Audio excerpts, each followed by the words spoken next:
Hello guys, welcome to my channel. This is the 9th tutorial in this course, and in this tutorial we're going to wrap up our discussion on strings by checking out a few more string functions. So I have a file opened up in my text editor here. It's called string3.php, and on line number 6 in the file I have the opening PHP tag. On line number 15 I have the closing PHP tag, and between the opening and closing tags I have some PHP code. So on line number 7 I have created a variable called MSG, and short form for message, and to it I have assigned a string value have a nice day, and there is an exclamation character here at the end, and then I have typed in the semicolon to terminate the statement. On the next line I've just echoed out the value in the variable using the echo statement, and then I have an echo statement on line number 9. To get a new line I have passed in the break tag as a string value. On line number 10 I have the function str, right? This is short form for string in string, and let's say you want to find out whether a string exists in another string or not. So let's say you want to find out if the word nice is present in the string that's there in the variable message. To do that I'll have to first type in the original string, or the one in which you want to search for a string value. So I'm just going to type in the name of the variable MSG here, and then the second argument has to be the string that you want to look for, right? So I'll save the file and open it in my browser, show you guys the output of the file, and there we go. We first see the original string, which is have a nice day, and then we just see nice day. So what the str function does is it shows you the result, and it first tells you whether it found something by displaying a value. If you see a value, it means that the string was found, and then it displays everything beginning from that string.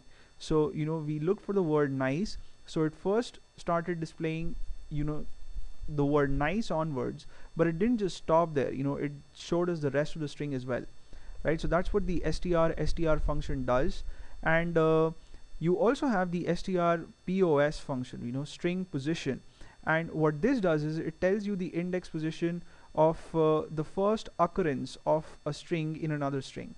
So let's say you just want to find out what is the index position of the first occurrence of the word nice, and even in that you want to just find out the index position of the starting alphabet, which is N.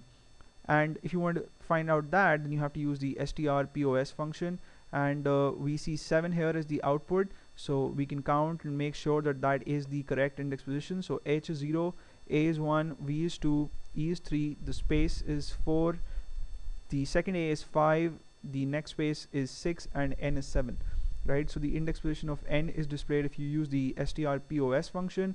If you use the str function, you would see everything from the string nice onwards, right? Then I have another string function on line number 14. The name of the function is strchr, short form for character in string, and this one looks for the first occurrence of a character, not a string value but a character, and that's why you see that I have it enclosed within single quotes here and not double quotes.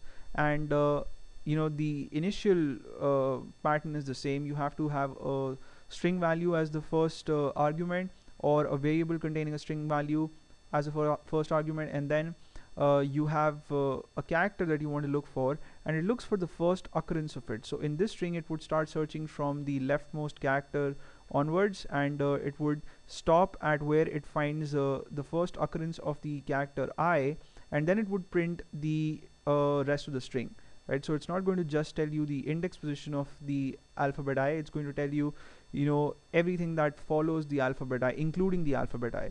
So let's see what is the output that we get. We see the output I stay, right? So it displays us everything starting from the first occurrence of the alphabet I in the string. So that's it about strings. In the next tutorial we are going to begin our discussion on numbers, and I hope you guys had fun watching this tutorial, and you may subscribe to my channel if you haven't already. See you in the next video. Till then, take care.